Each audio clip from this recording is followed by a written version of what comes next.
The afternoon sun cast long shadows through the blinds of the victim advocate's office, creating prison bar patterns across the worn carpet.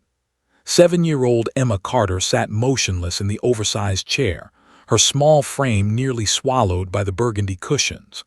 Her legs dangled above the floor, too short to reach the ground, swinging ever so slightly, the only sign that she was a living, breathing child and not a porcelain doll.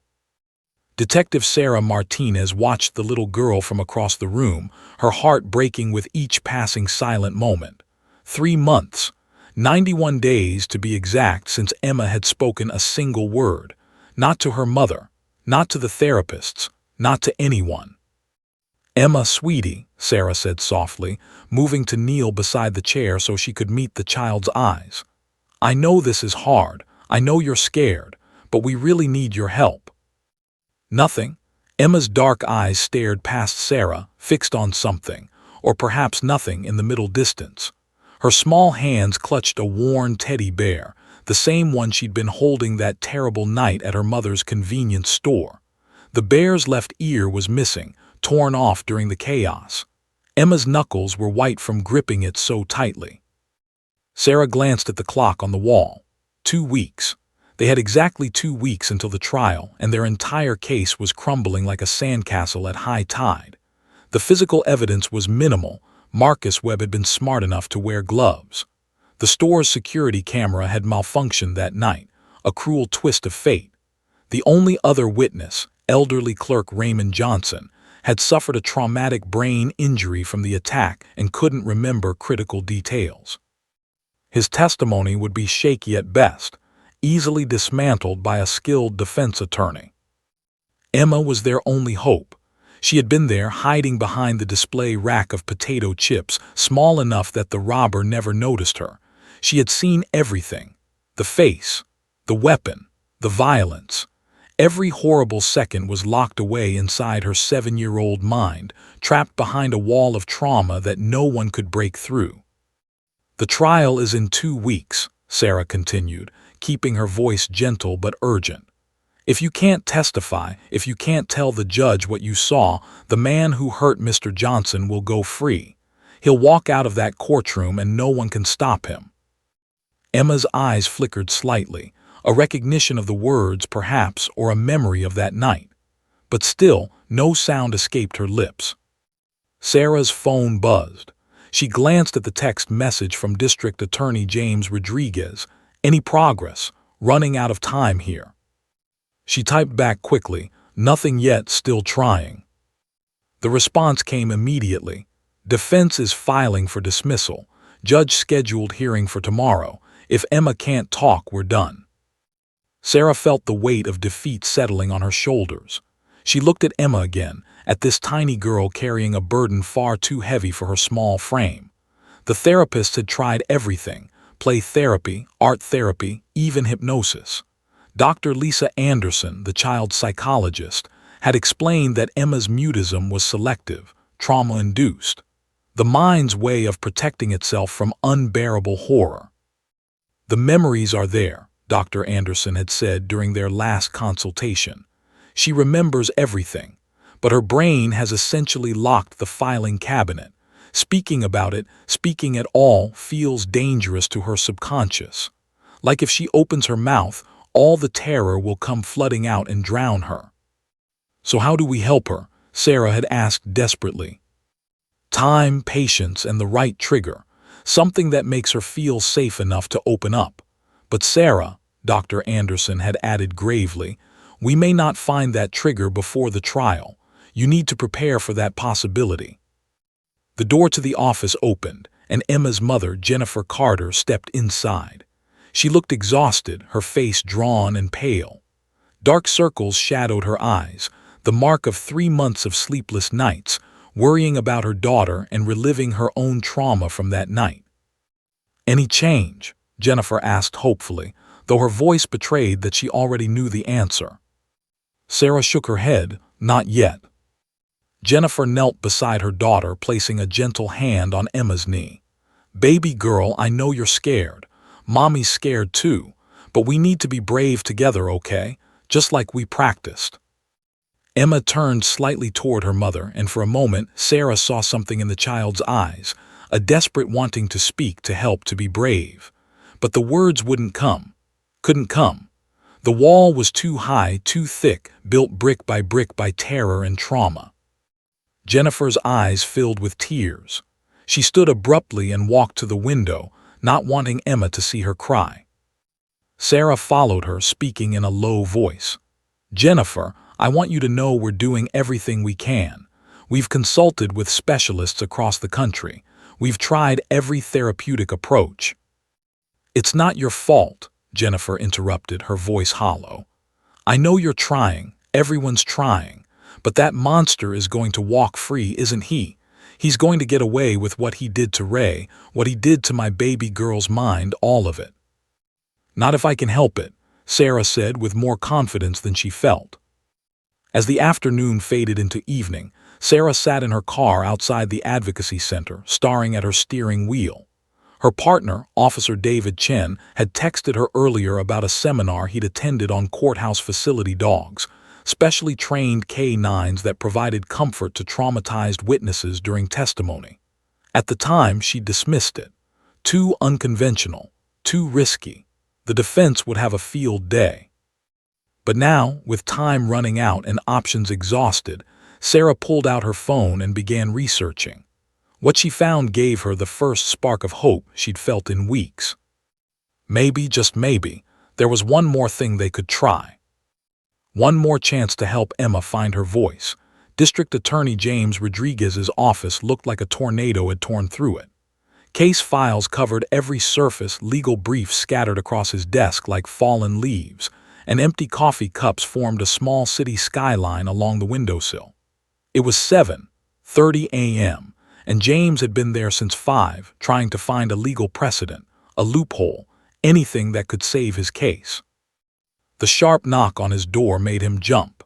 Detective Sarah Martinez entered without waiting for an invitation, her eyes bright with something James hadn't seen in weeks: hope. "I have an idea," she announced, closing the door behind her. James looked up from his computer, exhausted. "Unless it involves Emma Carter suddenly developing the ability to speak, I don't want to hear it." "Actually," Sarah said, sliding into the chair across from him, "it might do exactly that." She placed her laptop on his desk, turning it to face him. On the screen was an article titled, "Courthouse Facility Dogs, Helping Traumatized Witnesses Find Their Voice." Below it were photographs of various dogs sitting beside children in courtrooms, their calm presence a stark contrast to the formal legal settings. James leaned forward, scanning the article.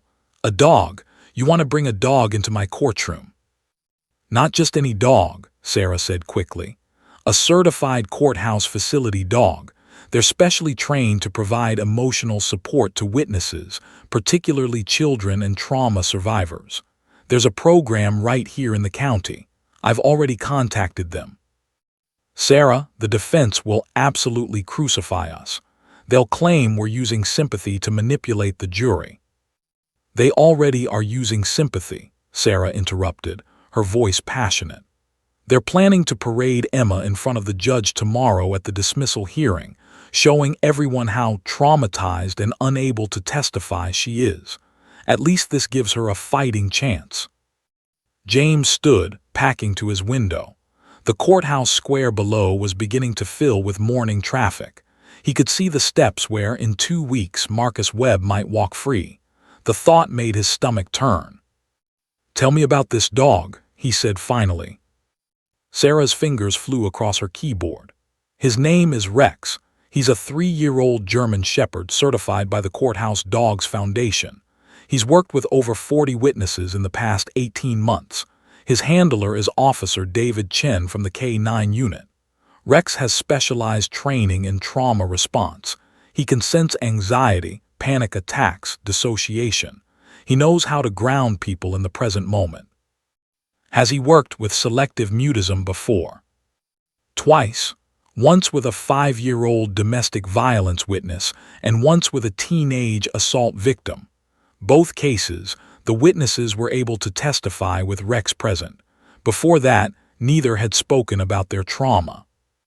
James turned back to his desk, picking up a legal pad and beginning to scribble notes. His mind was already racing through the legal arguments. The defense will cite State v. Chenault. They'll argue that the presence of a sympathetic dog is prejudicial, that it improperly influences the jury's perception of the witness. And will cite People v. Spence in California and State v. Dye in Washington. Both courts ruled that facility dogs are a reasonable accommodation under the Americans with Disabilities Act. Emma's trauma-induced mutism qualifies as a disability. We're not seeking sympathy. We're providing necessary support so she can exercise her constitutional right to testify. James looked at Sarah with newfound respect. You've done your homework. I've been up all night, she admitted. James, this is our last shot. If we don't try this, Marcus Webb walks. He goes back out onto the streets and the next store clerk or child might not survive. The weight of that truth hung heavy in the air between them. When can I meet this dog? James asked. 3 hours later, James stood in the courthouse's private conference room, watching as Officer David Chen opened a carrier. Rex emerged with dignified grace, his dark eyes immediately scanning the room. He was magnificent, a powerful German shepherd with a glossy coat and an unmistakable intelligence in his gaze. But there was something else, too, a gentleness, a calm that seemed to radiate from him. Rex, sit, David commanded softly. The dog obeyed instantly, his posture perfect.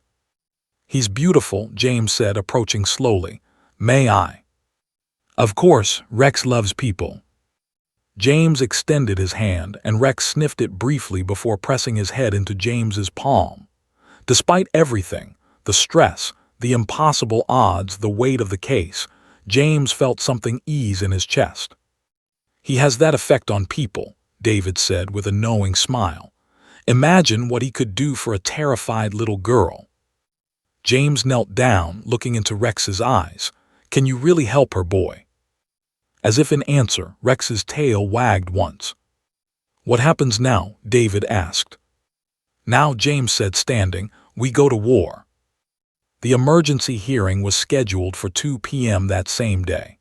Judge Patricia Thompson's courtroom was packed with media, advocates, and curious attorneys who'd heard about the unprecedented motion. The defense attorney, Michael Brennan, expensive suit, silver hair, reputation for ruthless efficiency, sat with Marcus Webb, both looking supremely confident. When James entered with Sarah, David, and Rex on a leash, the courtroom erupted in whispers. Your Honor, Michael Brennan shot to his feet before James could even reach his table. This is outrageous. The prosecution is attempting to bring an animal into your courtroom to create sympathy for a witness who cannot. Mr. Brennan, Judge Thompson's voice cut through the noise like a gavel strike. Sit down. I'll hear the motion properly before I hear your objections.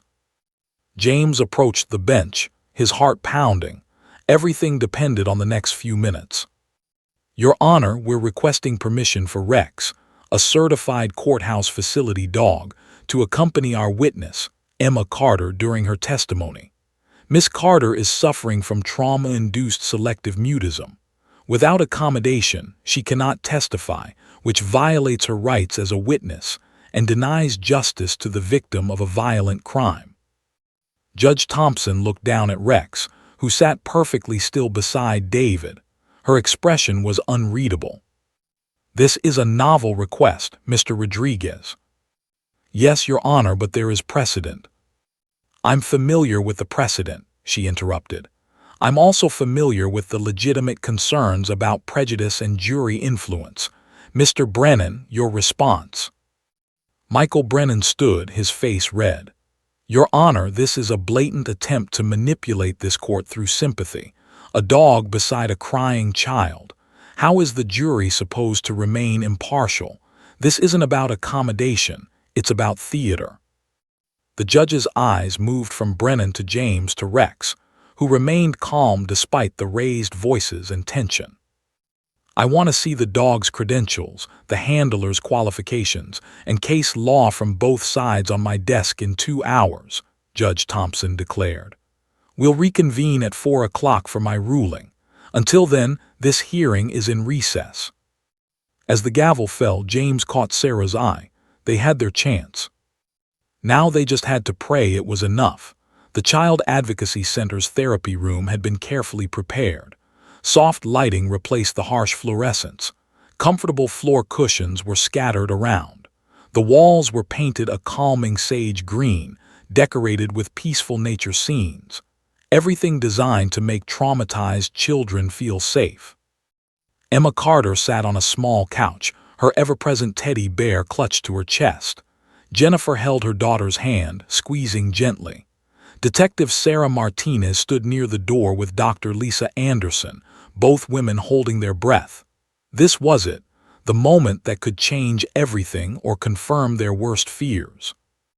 "Are you ready?" Sarah asked Officer David Chen, who stood in the hallway with Rex. David looked down at his partner. Rex's ears were perked forward, alert but calm. The dog had an uncanny ability to read situations, to understand when his special skills were needed. "We're ready," David confirmed quietly. "Remember, let Rex take the lead. He knows what to do." Sarah opened the door wider. "Okay, bring him in." David entered first, Rex walking beside him with practiced precision. The dog's movements were fluid, graceful, non-threatening. His dark eyes swept the room, landing on Emma. For a moment, everything seemed to freeze. Emma's grip on her teddy bear tightened. Her eyes widened, not with fear but with something else. Curiosity, perhaps, or recognition of something she desperately needed but couldn't name. Rex, displaying the intuition that made him exceptional at his work, didn't approach immediately. Instead, he sat about 10 feet away from Emma, his posture relaxed but attentive, waiting, patient. "Emma," David said softly, his voice warm and gentle, "this is my friend Rex. He's here because he helps people who are feeling scared or sad. He's really good at listening and he never judges anyone. He just wants to be near you if that's okay." Emma stared at Rex. The dog stared back, his gaze steady and kind. Minutes passed in silence. Jennifer looked at Sarah with desperate hope in her eyes. Sarah could only shake her head slightly. They had to let this happen naturally or not at all. Then slowly Emma's hand moved. Just an inch at first, sliding away from her teddy bear. Her small fingers uncurled, palm facing outward toward Rex. It was the smallest gesture, but to everyone in that room it felt monumental. Rex recognized the invitation immediately. With David's subtle hand signal giving permission, the German Shepherd rose and walked forward with careful, measured steps. Not too fast, not threatening, just a gentle approach that said, "I'm here when you're ready." When Rex reached the couch, he didn't try to jump up or demand attention. He simply sat beside Emma, close enough that she could touch him if she chose to, but not so close that she'd feel crowded. His warmth radiated outward. His breathing was slow and steady, a living metronome of calm. Emma's hand trembled as it moved toward Rex's head. Her fingers hovered in the air for a long moment, as if she was afraid that touching him might make him disappear like a dream. Then, finally, her hand made contact with his soft fur. Rex didn't move. He simply sat there, accepting her touch with the patience of a creature who understood suffering. Emma's fingers threaded through his coat, feeling the warmth of his body, the realness of him. Her other hand released the teddy bear, the first time she'd let it go in 3 months, and both hands now buried themselves in Rex's fur. Jennifer Carter's breath caught. Tears streamed down her face, but she didn't make a sound, terrified of breaking the spell. Then Emma did something no one expected. She slid off the couch and onto the floor, pressing her small body against Rex's side.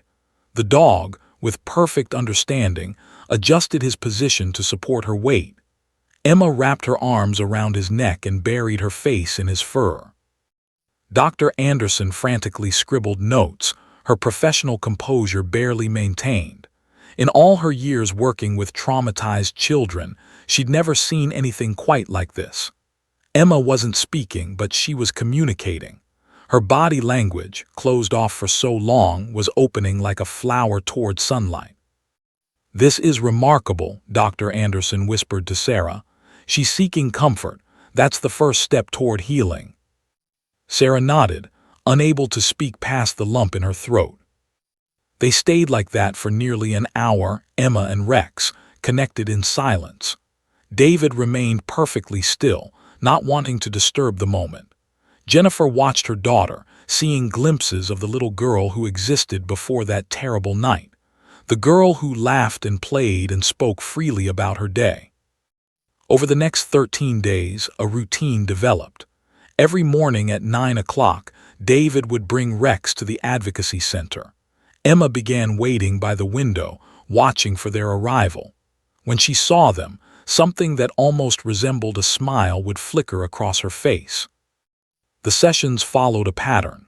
Rex would enter and Emma would immediately go to him. She'd sit beside him, touching his fur, sometimes resting her head against his side. Dr. Anderson conducted gentle therapy around them, never pushing too hard, letting Emma's comfort with Rex expand naturally into comfort with speaking. On day 3, Emma picked up a children's book and held it where Rex could see it, as if reading to him. Her lips moved but no sound emerged. Still, it was progress. On day 5, Emma brought treats for Rex. She held one out, waiting for him to take it gently from her palm. When he did, her face lit up with genuine joy, the first real emotion anyone had seen from her. On day 8, Emma played a game with Rex, hiding toys and watching him find them. She clapped silently when he succeeded, her small hands creating soundless applause. On day 10, Dr. Anderson noticed Emma's lips forming words as she stroked Rex's ears. No sound yet, but the attempt was there. "She's trying," Dr. Anderson told Sarah and James during a consultation. "Rex has given her something crucial, a sense of safety. In his presence, her nervous system calms. The stress hormones decrease. She's remembering what it feels like to not be terrified every moment." "But will she speak?" James asked, the trial now only 4 days away. "Will she be able to testify?" Dr. Anderson hesitated. "I honestly don't know. We're making incredible progress, but there's a vast difference between feeling safe with a therapy dog in a quiet room and testifying in a courtroom filled with strangers, including the man who caused her trauma." "So we might bring her to court and she still won't be able to speak?" Sarah asked. "It's possible," Dr. Anderson admitted. "But I can tell you this, without Rex she definitely won't speak. With him at least we have a chance. He's unlocked something in her. Whether that's enough to unlock her voice when it matters most, we'll only know when we try." On day 13, the day before the trial, Emma sat with Rex as usual. Jennifer watched from across the room as her daughter leaned close to the dog's ear, her lips moving in that familiar silent pattern. But this time, Jennifer could have sworn she heard the faintest whisper of sound. She looked at Sarah with wide, hopeful eyes. Sarah had heard it too, just a breath of a word barely audible. Emma was trying to speak. The question was, would she find her voice in time? The morning of the trial arrived with an unseasonable chill. Outside the downtown courthouse, news vans lined the street like a military convoy. Reporters clutched their coffee cups and microphones, their breath visible in the early air. The story had captured the city's attention. The silent child witness, the facility dog, the violent criminal who might go free. Inside, Courtroom 3B hummed with anticipation. Spectators filled every wooden bench. Court artists positioned themselves for optimal views. The jury box sat empty, waiting to be filled with 12 citizens who would decide Marcus Webb's fate. Jennifer Carter sat on a bench in the hallway outside, her sister's arm wrapped around her shoulders. She couldn't stop shaking. Her hands twisted a tissue into shreds, the pieces falling like snow onto her lap. "She'll be okay," her sister whispered.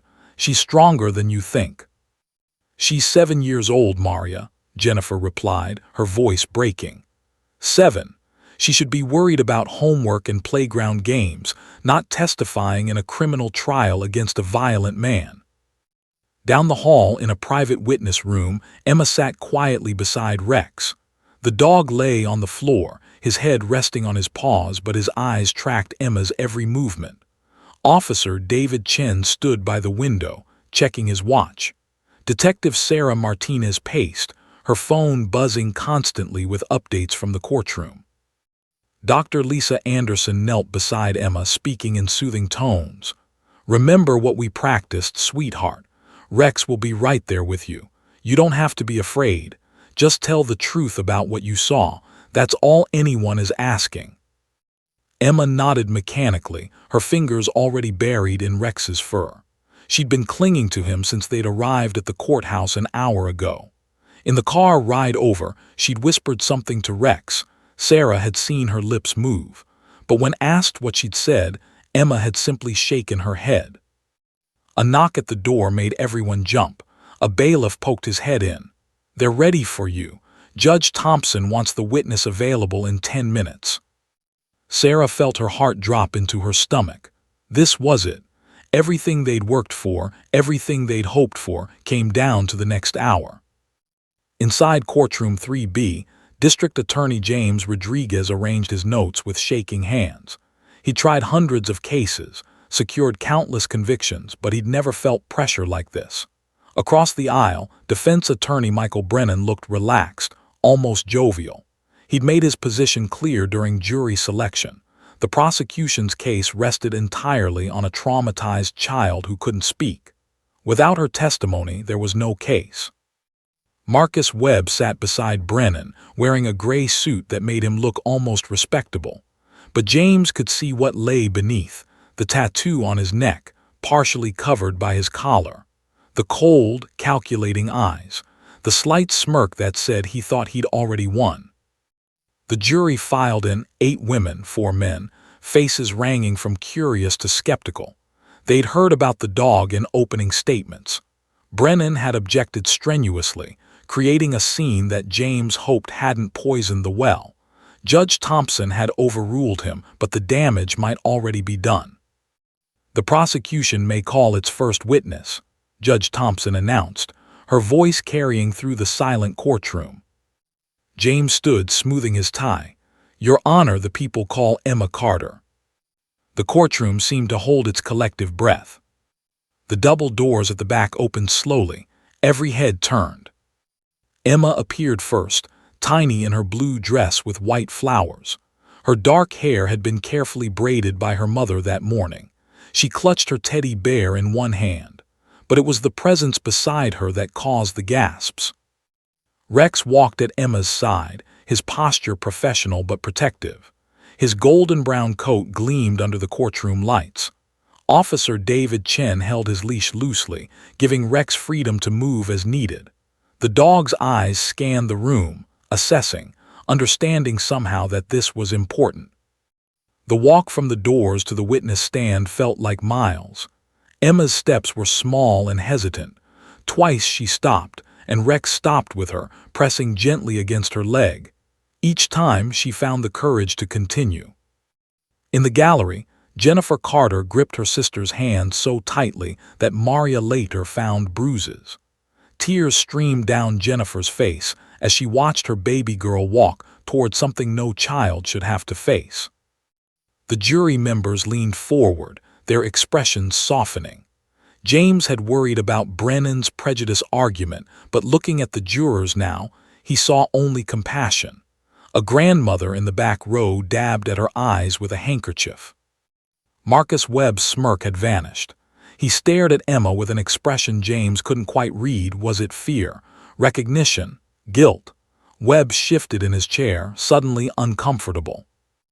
Emma reached the witness stand, and the bailiff had to bring a special step stool for her to climb up. The witness chair swallowed her small frame. Her feet dangled high above the floor. Everything about the scene emphasized how small she was, how vulnerable, how brave. Rex, following David's subtle hand signal, positioned himself at the base of the witness stand. Not in the jury's direct line of sight. Judge Thompson had been specific about that, but close enough that Emma could see him, could reach down and touch him if needed. The court clerk approached with a children's Bible. "Do you promise to tell the truth, the whole truth, and nothing but the truth?" Emma stared at the clerk, her eyes wide. Her mouth opened slightly. Everyone waited. No sound came. The clerk looked uncertainly at Judge Thompson. Brennan started to rise from his chair, undoubtedly ready to object to the witness's inability to take the oath. But then Emma nodded, once firmly. The judge, showing unusual compassion, said, "Let the record show the witness has affirmed the oath by nodding in the affirmative." Brennan sat back down, but his expression was triumphant. A nod wasn't going to be enough. They all knew it. James approached the stand slowly, every instinct screaming at him to be gentle. "Good morning, Emma. My name is Mr. Rodriguez. We've met a few times, remember?" Emma nodded again. "I know this is scary, but I want you to know that everyone here just wants to hear the truth about what you saw. That's all. No one will be angry with you. No one will hurt you. Do you understand?" Another nod, but still no voice. James asked simple questions, establishing her name, her age, where she lived. Each answer came as a nod or shake of the head. The court reporter dutifully recorded.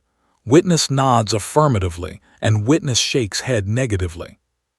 But this couldn't continue. They needed her voice. They needed her words. "Emma," James said gently, "on the night of September 15th, were you at your mother's store?" Nod. "Did something happen that night? Something scary?" Emma's breathing quickened. Her hand dropped to her side, fingers stretching toward Rex below. The dog sensed her distress and stood, moving closer to the witness stand.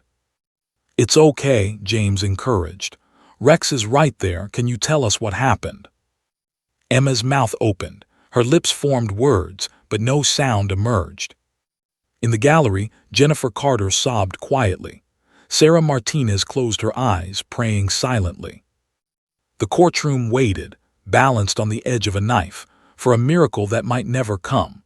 The silence in courtroom 3B was suffocating. Every eye fixed on the small girl in the witness stand, her mouth opening and closing like a fish gasping for air. Emma's face had gone pale, her knuckles white as she gripped the edge of the wooden chair. James Rodriguez felt panic rising in his chest. This wasn't working. Despite everything, the therapy, the preparation, Rex's presence, Emma was trapped inside her own terror. He could see it in her eyes, the desperate wanting to speak warring with the overwhelming fear that held her voice hostage. "Take your time, Emma," James said, forcing his voice to remain calm and encouraging. "There's no rush. Rex is right there with you." Below the witness stand, Rex shifted his weight, his dark eyes locked on Emma. The dog's tail had stopped wagging. His ears were pinned back slightly, a sign of concern that David Chen recognized immediately. Rex sensed Emma's distress escalating. Judge Patricia Thompson leaned forward, her expression troubled. She'd allowed the dog, believing it might help, but watching this child suffer in silence was excruciating. The judge's hand hovered near her gavel, wondering if she should call a recess, give the girl a break. But would that help or just prolong the agony? In the jury box, the 12 citizens watched with a mixture of compassion and growing concern. The grandmother in the back row had stopped crying and now looked worried. A middle-aged man in the front row kept glancing at Marcus Webb, then back to Emma, his jaw clenched. They wanted to help this child, but they were helpless, trapped in their seats, forced to simply observe. Defense attorney Michael Brennan remained seated, but James could see the barely suppressed satisfaction on his face. Brennan had argued from the beginning that a traumatized, mute child couldn't testify. Now the prosecution was proving his point for him. Every silent second that passed strengthened his case for dismissal. "Your Honor," Brennan said, standing slowly, his voice dripping with false sympathy, Perhaps we should acknowledge what's plainly obvious. This child is too traumatized to testify. Continuing this charade is cruel. I move to. Sit down, Mr. Brennan. Judge Thompson cut him off sharply. I'll decide when to intervene. But her eyes returned to Emma with deep concern. How much longer could she let this go on? James tried a different approach. Emma, let's try something easier. Can you point to the person you saw in the store that night? Emma's eyes moved slowly across the courtroom. They passed over the jury, over the gallery, and finally landed on Marcus Webb. Her entire body began to tremble. Webb stared back at her, his expression unreadable but intense. The connection between them, perpetrator and witness, was electric and terrible. Emma's arm raised slowly, one shaking finger pointing directly at Webb.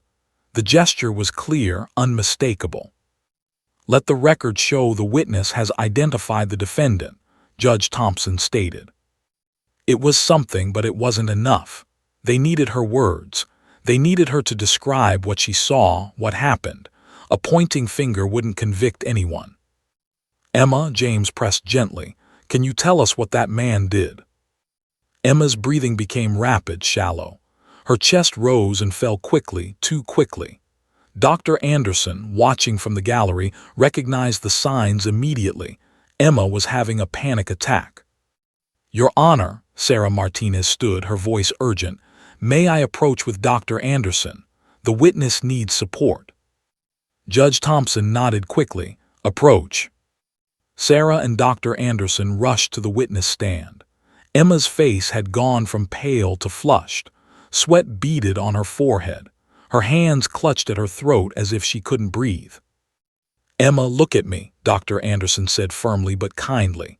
Look at my eyes, breathe with me, in through your nose, out through your mouth. But Emma couldn't hear her. The courtroom was dissolving around her. In her mind, she was back in the store, back behind that chip rack, watching the man with the gun, watching him hit Mr. Johnson, seeing the blood, hearing the screams. The memories crashed over her like ocean waves, drowning her. Rex, sensing the crisis, stood on his hind legs, placing his front paws on the edge of the witness stand. It was against protocol, but David let him do it. The dog stretched upward, bringing his face level with Emma's. Emma's hands released her throat and plunged into Rex's fur. She held onto him like a life raft in a storming sea. Her whole body shook violently. Silent sobs racked her small frame. Tears streamed down her face, dripping onto Rex's golden coat. In the gallery, Jennifer Carter could bear it no longer. She stood, starting toward her daughter, but Maria pulled her back down. They said we can't interfere, Maria whispered urgently, though her own tears flowed freely. The courtroom watched helplessly as Emma fell apart. Some jury members looked away, unable to watch. Others openly wept. Even the court reporter's hands had stilled on her machine, temporarily forgotten in the emotional devastation of the moment. Marcus Webb shifted uncomfortably in his chair. For the first time, he looked uncertain, perhaps even remorseful, seeing the full weight of what his actions had done to this child. Your Honor, Brennan stood again, his voice softer now, this needs to stop. Look at her, this is torture. And for the first time, James couldn't disagree. He looked at Emma, at this tiny girl who was reliving her worst nightmare in front of a room full of strangers, and he wondered if he'd made a terrible mistake. Maybe Brennan was right. Maybe seeking justice wasn't worth this price. Judge Thompson's hand moved to her gavel. She was going to stop this. She had to stop this. But then something shifted. Emma's crying slowed. Her breathing, while still rapid, became slightly more controlled. Her fingers, tangled in Rex's fur, gripped tighter. The dog pressed his head against her chest, his weight grounding her, anchoring her to the present moment. Dr. Anderson watched, amazed. Rex was doing what hours of therapy had struggled to accomplish. He was pulling Emma back from the edge of her trauma, reminding her body that she was safe, that she was here and now, not there and then. Emma's eyes, which had been glazed and distant, began to focus. She looked down at Rex, at his deep brown eyes staring back at her with infinite patience and understanding. The dog's tail wagged once, slowly, as if to say, "I'm here. You're not alone." The courtroom remained frozen, holding its collective breath. James didn't move. Judge Thompson's hand hovered over her gavel but didn't fall. Even Brennan seemed transfixed, watching this silent communication between a traumatized child and a remarkable dog. Emma's lips began to move. Everyone leaned forward. Was she speaking? No sound came at first, just the shape of words formed in silence. But then, so faint that people in the back rows couldn't hear it, a whisper emerged. 2 words, just 2 words, spoken so softly they were almost lost. But the microphone caught them. The court reporter heard them. James heard them. And everything changed. Time seemed to suspend itself in courtroom 3. Emma's fingers remained buried in Rex's fur, her small chest still rising and falling with the aftermath of her panic. The dog pressed closer, his warm body a solid, steady presence against her trembling frame. His deep brown eyes never left her face, patient and unwavering, as if he would wait forever for her to find her way back. Emma looked down at Rex, really looked at him. In his gaze she saw no judgment, no fear, no demands, just acceptance, just love, just presence. The dog who had sat with her every day for 2 weeks, who had listened to her silent tears, who had never asked for anything except to be near her. Her lips moved again, forming words that had been locked inside her for 91 days. The courtroom was so quiet that people could hear their own heartbeats, could hear the ventilation system humming, could hear the scratch of the court reporter's pen as she waited. And then it happened. "Good boy," Emma whispered. The words were so soft, so fragile, like the first green shoots pushing through winter soil. But they were words, actual, audible words. Her voice was hoarse from months of disuse, cracking on the syllables, but it was unmistakably there. The courtroom erupted in barely contained gasps. Several jury members sat up straight, eyes wide. Judge Thompson's hand flew to her mouth. James Rodriguez felt tears sting his eyes. He couldn't remember the last time he'd cried in court, but this moment shattered every professional wall he'd built. "Good boy," Emma said again, slightly louder now, her hand stroking Rex's fur.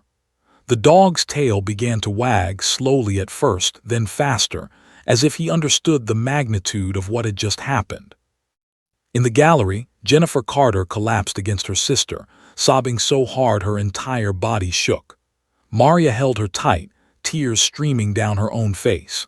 Sarah Martinez pressed her hand over her mouth, trying to maintain composure but failing. Dr. Anderson, the professional who had seen countless breakthroughs in her career, found herself crying openly, witnessing something she doubted would ever happen. David Chen, Rex's handler, felt his throat tighten. He'd worked with Rex for 18 months, had seen the dog perform miracles, but this was something else entirely. He reached up subtly to wipe his eyes. Even the bailiff, a grizzled veteran who'd seen everything in 30 years on the job, had to turn away to compose himself. But the most profound reaction came from an unexpected source. Marcus Webb sat frozen at the defense table, his face drained of color. Those 2 simple words from a child to a dog had done what months of legal maneuvering couldn't. They'd made him see Emma as a real person, not just an obstacle to his freedom. His hands trembled on the table. Beside him, Michael Brennan had forgotten to object, forgotten his legal strategy, forgotten everything except the extraordinary moment unfolding before him. Emma seemed almost surprised by her own voice. She blinked, her fingers still tangled in Rex's fur, as if she'd discovered she could do something she'd forgotten was possible, like remembering how to fly. Judge Thompson leaned forward, her voice gentle as a whisper. "Emma, can you hear me, sweetheart?" Emma looked up at the judge and nodded. Then, in a small but clear voice, she said, "Yes." The courtroom gasped again. That single word, "yes," carried the weight of a miracle. James Rodriguez gripped the edge of the prosecutor's table to steady himself. This was happening. After everything, it was actually happening. "Emma," James said softly, approaching the witness stand with renewed hope tempering his caution, "can you tell us what happened that night at your mother's store?"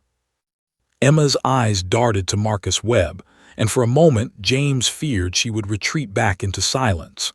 Her breathing quickened again, but then her hand found Rex's head and the dog pressed upward, offering his solid, unwavering presence. Emma took a shaky breath. When she spoke, her voice was thin and wavering, but it was there. It was real. "I was hiding," she began, each word seeming to cost her enormous effort. Behind the chips." The courtroom hung on every syllable. No one moved. No one dared breathe too loudly for fear of breaking the spell. "He came in fast," Emma continued, her voice growing slightly stronger as the words began to flow. "He was angry. He was yelling." "Who was yelling, Emma?" James asked gently. Emma's finger raised, pointing steadily at Marcus Webb. "Him, that man." "Let the record show the witness has identified the defendant," Judge Thompson said, her voice thick with emotion. "What did he do?" James prompted. Emma's eyes filled with tears, but she didn't stop speaking. It was as if a dam had broken, and now the words had to come out, had to be released, had to be spoken after being trapped for so long. "He yelled at Mr. Johnson. He said, 'Give me the money or I'll kill you.' Mr. Johnson was trying to open the register. His hands were shaking. He was scared." Emma's own hands gripped Rex tighter. "Then the man hit him with the gun. Mr. Johnson fell down. There was blood on his head." Jennifer Carter's sobs grew louder. The jury sat transfixed. Several members had tears running down their faces. The grandmother in the back row clutched her chest, her face contorted with emotion and fury at what this child had witnessed. "Mr. Johnson wasn't moving," Emma continued, her voice breaking but persistent. "I thought he was dead. I was so scared. I put my hand over my mouth so I wouldn't scream. I thought the man would find me. I thought he would hurt me too." Marcus Webb had bowed his head, unable to look at Emma anymore. His lawyer had given up any pretense of objection. This testimony was devastating, but it was also undeniably real, undeniably powerful. "The man took the money from the register," Emma said. "Then he looked around. I thought he saw me. I was so scared I couldn't breathe. But then he ran out. After he left, I ran to Mr. Johnson. I tried to wake him up. That's when Mommy came out from the back room." Emma looked down at Rex, tears streaming down her face. "I was so scared," she whispered to the dog, "but you're here now. You make me feel safe." Rex licked her hand gently as if to say, "I know you're brave. You did it." James Rodriguez stood motionless, aware that he was witnessing something he would remember for the rest of his career. The silent girl had found her voice, and in finding it, she had found something else: her power, her courage, her ability to speak truth in the face of terror. "Thank you, Emma," James said softly. "You're incredibly brave." Judge Thompson wiped her eyes discreetly. "Mr. Brennan, do you wish to cross-examine?" Brennan stood slowly, looking at Emma, at Rex, at the jury's faces wet with tears. He knew when he was beaten. "No questions, Your Honor," he said quietly. In that moment, everyone in courtroom 3B understood something profound. Sometimes the most powerful words aren't complex legal arguments or dramatic speeches. Sometimes the most powerful words are the simplest ones. "Good boy," spoken from a child's heart to a dog who gave her back her voice. With her voice finally freed, Emma Carter transformed before the courtroom's eyes. The trembling, terrified child who had walked in seemed to grow stronger with each word she spoke. It was as if the act of speaking itself, of releasing the truth that had been poisoning her from within, gave her a power no one had expected. James Rodriguez knew he had to move carefully. Emma had found her voice, but trauma could steal it back at any moment. "Emma," he said gently, "I need to ask you some specific questions about that night. Is that okay?" Emma nodded, her hand still resting on Rex's head. The dog had settled back on all fours but remained pressed against the witness stand, a furry pillar of support. "Okay," she said, her voice small but steady. "You said the man came in fast. Did you see his face?" "Yes," Emma replied, her eyes fixed on Rex rather than the courtroom. Speaking to the dog seemed easier than speaking to the room full of people. "He was going to wear a mask. I saw it in his hand, but it was torn. He said a bad word and threw it on the ground." Several jury members leaned forward, scribbling mental notes. This detail hadn't been in any police report. Only the person who was there would know this. "So his face was completely visible?" James asked. "Yes, I saw everything. His face, his neck, his clothes." Emma's voice wavered slightly but didn't break.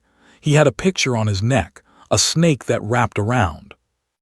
Marcus Webb's hand instinctively moved to his collar, where the tattoo of a coiled serpent lay hidden beneath his shirt. In the jury box, several members noticed the gesture. Their expressions hardened. "Can you describe what he looked like?" James continued.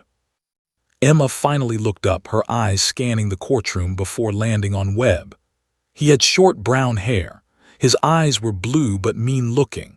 He had a scar here, she touched her own eyebrow, over his left eye, and he was wearing a black jacket with a red stripe on the sleeve. Sarah Martinez felt a chill run down her spine. The jacket had been found in Webb's apartment during the arrest, exactly as Emma described. The scar was clearly visible on Webb's face. These weren't vague generalities. This was precise, damning identification. "What kind of gun did he have?" James asked. "It was black and silver," Emma said. "Not a little one, a big one. He held it in his right hand and pointed it at Mr. Johnson's face.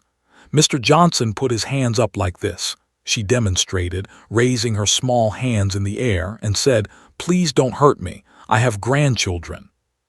In the gallery, Raymond Johnson's daughter sobbed. Her father, still recovering from his injuries, had been deemed unable to testify due to memory loss from the head trauma. Emma was speaking for him now, giving voice to his terror. "Tell us exactly what the man said," James prompted. Emma's voice became stronger, more confident, as if releasing these memories was cleansing her. "He said, 'I don't care about your grandchildren, old man. Open the register now or I'll blow your head off.'" Mr. Johnson's hands were shaking so bad he couldn't get the register open. The man got really angry. He said, "You're wasting my time," and then he hit Mr. Johnson with the gun. Emma's hand gripped Rex's fur tighter, but she continued without stopping. Mr. Johnson fell backward. His head hit the counter, then he fell to the floor. There was blood coming from his head. So much blood. The man stepped over him and reached into the register himself. He took all the money, stuffed it in his pockets. Then he grabbed a bottle of whiskey from the shelf and some cigarettes. Another detail that matched the evidence. The stolen items had been cataloged. Cash, a bottle of Jack Daniels, and 2 packs of Marlboro cigarettes. "How long did this take?" James asked. Maybe 3 minutes. It felt like forever. I was holding my breath the whole time. I thought if I breathed too loud, he'd hear me and find me." "What happened after he took the items?" "He stood there for a second, looking around the store. I thought for sure he saw me. My heart was beating so loud I thought he could hear it. But then he ran out the door. I heard his car start. It made a really loud noise like it was broken, and then he drove away fast." The getaway car, an old Mustang with a faulty muffler, had been identified through traffic cameras. Every detail Emma provided corroborated the physical evidence. James took a breath. "Emma, do you see that man in this courtroom today?" Emma looked directly at Marcus Webb for the first time since her testimony began. Webb stared back, and something passed between them, an acknowledgement of truth, perhaps, or resignation. Emma's finger rose, steady and certain, pointing at him. "That's him. That's the man who hurt Mr. Johnson, I'm sure." "Let the record reflect the witness has identified the defendant Marcus Webb," Judge Thompson stated. James nodded. "Thank you, Emma, you've been incredibly brave." He turned to the judge. "No further questions, Your Honor." Judge Thompson looked at Michael Brennan. Cross-examination. Brennan rose slowly. He approached the witness stand with visible reluctance, as if walking toward something he'd rather avoid. His usual aggressive courtroom demeanor had vanished, replaced by something almost gentle. "Emma," he began softly, "I know this has been very difficult for you. I only have a few questions." Emma watched him warily, her hand finding Rex's head again. "You were very scared that night, weren't you?" "Yes." "And when people are scared, sometimes their memories can play tricks on them. Are you absolutely certain that Mr. Webb is the man you saw?" Emma didn't hesitate. "Yes, I'm certain. I looked at his face for a long time. I was trying to remember everything in case I needed to tell someone. I made myself remember." Brennan paused, recognizing the conviction in her voice. He glanced at the jury. Their faces told him everything he needed to know. They believed her, every single one of them. "The lighting in the store," Brennan tried another angle. "Was it bright enough to see clearly?" "All the lights were on," Emma replied. "Mommy always keeps all the lights on at night because of safety.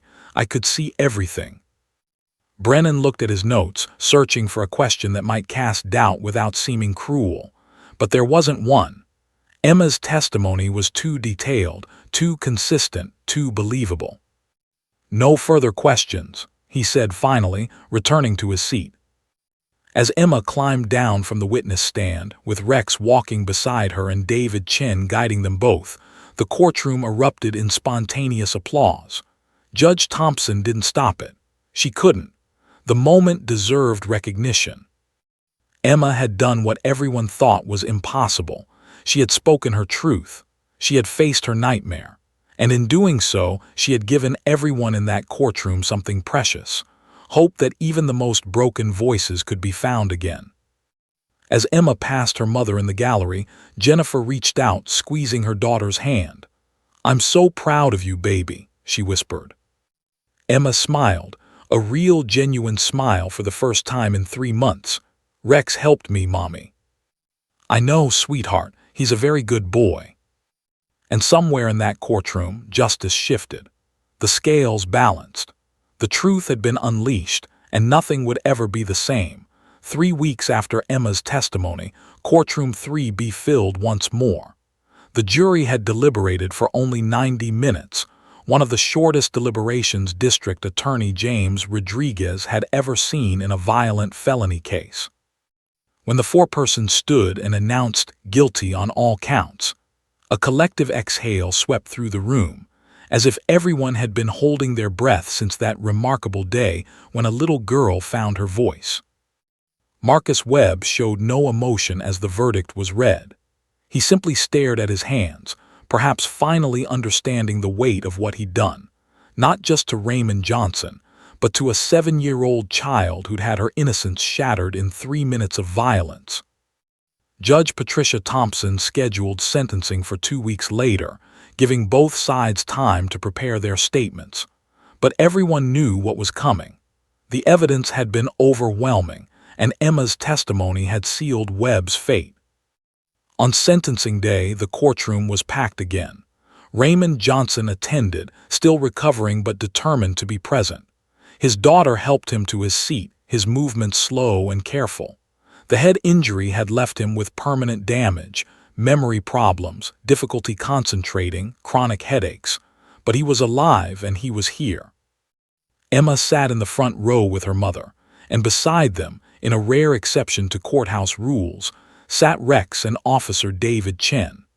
Judge Thompson had personally approved their presence, recognizing that the dog had become an integral part of Emma's healing journey. When it came time for victim impact statements, Raymond Johnson stood slowly, gripping the podium for support. His voice shook as he described the ongoing effects of his injury, the fear that still plagued him, the simple act of going to work that now terrified him. "But I'm not the only victim here," he said, turning to look at Emma. "That little girl lost something that night too. She lost her sense of safety, her voice, her childhood innocence. What he did to her might not show up on a medical report, but it was just as real, just as damaging.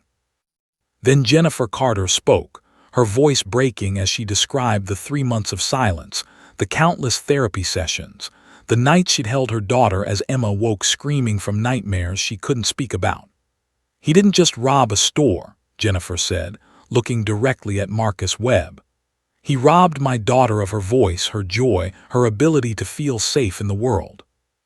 Judge Thompson listened to it all, her expression grave. When the statements concluded, she looked at Marcus Webb with eyes that had seen decades of criminals, but rarely such callous disregard for human suffering. "Mr. Webb," she began, "in my 30 years on the bench, I have seen many acts of violence. But what makes your crime particularly heinous is not just what you did to Mr. Johnson, though that alone warrants significant punishment. It's what you did to an innocent child who happened to witness your actions. You traumatized her so severely that she couldn't speak for 3 months. A 7-year-old child lost her voice because of your choices." Webb's jaw clenched, but he remained silent. "However," Judge Thompson continued, "this case also showed me something I'd never seen before, the remarkable resilience of the human spirit and the extraordinary power of compassion. A therapy dog named Rex helped that little girl find her voice again. He gave her the courage to speak truth in the face of terror. That's something I will never forget." She pronounced sentence: 15 years in state prison for armed robbery, plus an additional 10 years for aggravated assault, to be served consecutively. 25 years total. Marcus Webb would be an old man when he was released. As the bailiffs led Webb away, he glanced back at Emma one final time. And in that moment, something remarkable happened. Emma met his eyes without fear. She didn't smile, didn't gloat, simply looked at him with a quiet strength that said, "You tried to break me, but I'm still here." The weeks and months that followed brought profound changes. Emma's recovery accelerated dramatically after the trial. Dr. Lisa Anderson documented it in her research journals. Emma's case became a landmark study in trauma recovery, published in prestigious psychology journals and cited by experts worldwide. Emma returned to school, at first speaking only in whispers, but gradually finding her full voice again. She made friends, joined the school choir, and even gave a presentation about her experience that made her teacher cry. The case sparked a national conversation about courthouse facility dogs. Judge Thompson became a passionate advocate, traveling to conferences and speaking to legislators about the importance of these programs. Within a year, funding was approved to expand the courthouse dog program throughout the state. Rex became the model for training other facility dogs, and Officer David Chen found himself teaching seminars to handlers across the country. News outlets featured Emma and Rex's story. They appeared on morning shows and news programs, always together, Emma's small hand resting on Rex's head as she spoke confidently about how he'd helped her. "He gave me my voice back," she told one reporter. "He made me feel safe when I thought I'd never feel safe again." Detective Sarah Martinez kept a framed photo on her desk, Emma and Rex on the courthouse steps after the verdict. Emma's arms wrapped around the dog's neck, both of them looking at the camera with expressions of peace and triumph. But the most touching moments happened away from the cameras and headlines. Every Saturday, Officer Chen brought Rex to visit Emma. They'd go to the park, where Emma would throw tennis balls and Rex would retrieve them, his tail wagging with pure joy. Or they'd sit under a tree and Emma would read to him, children's books at first, then chapter books as her confidence grew. On Emma's 8th birthday, 6 months after the trial, her mother threw a party in their backyard. Balloons, streamers, a pink birthday cake with 8 candles. Emma's friends from school came, along with Sarah Martinez, James Rodriguez, Dr. Anderson, and Raymond Johnson, who had become like a grandfather to Emma. But the guest of honor, besides Emma herself, was Rex. When Officer Chen arrived with the German Shepherd, Emma shrieked with delight and ran to them. She dropped to her knees, throwing her arms around Rex's neck, burying her face in his familiar fur. "You came," she said, her voice bright with happiness, so different from the whispered good boy that had changed everything in that courtroom. "Of course he came," Chen said, smiling. "Rex wouldn't miss your birthday for anything." As the party continued around them, Emma sat with Rex under the shade of an oak tree, just the two of them in their own little world. She whispered secrets to him, told him about school, about her friends, about the nightmares that still came sometimes but were getting less scary. "Thank you," she whispered finally, her arms tight around his neck. "Thank you for helping me be brave. Thank you for being there when I was scared.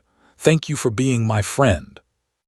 Rex's tail thumped against the ground, and he licked her face gently, making her giggle. Jennifer Carter watched from the porch, tears streaming down her face, but these were happy tears. Her daughter was laughing. Her daughter was speaking. Her daughter was healing. Sarah Martinez stood beside her, following her gaze to the little girl and the remarkable dog. "He saved her," Sarah said softly. "They saved each other," Jennifer replied. "She needed him, but I think maybe he needed her too. They showed each other what courage looks like." As the afternoon sun cast golden light across the backyard, Emma whispered one more thing to Rex, words meant only for him. "You're the best boy in the whole world. You'll always be my hero." And in that moment, with a little girl who'd found her voice and a dog who'd given it back to her, the world felt a little bit more right. Because sometimes healing doesn't come from grand gestures or complex therapies. Sometimes it comes from something as simple as a gentle presence, a warm body to hold onto, and two words spoken from a broken heart to a loyal friend. Good boy. The story of tiny Emma and her big moment would be told for years to come, in courtrooms, in therapy offices, in training seminars, and around dinner tables. It would inspire changes in law, improvements in trauma care, and a deeper understanding of how animals could heal the deepest human wounds. But for Emma Carter, the story was simpler than all that. It was about the day she was afraid and something, helped her be brave. It was about finding her voice when she thought it was lost forever. It was about a good boy who sat beside her in her darkest moment and reminded her that she wasn't alone. And that made all the difference. The end.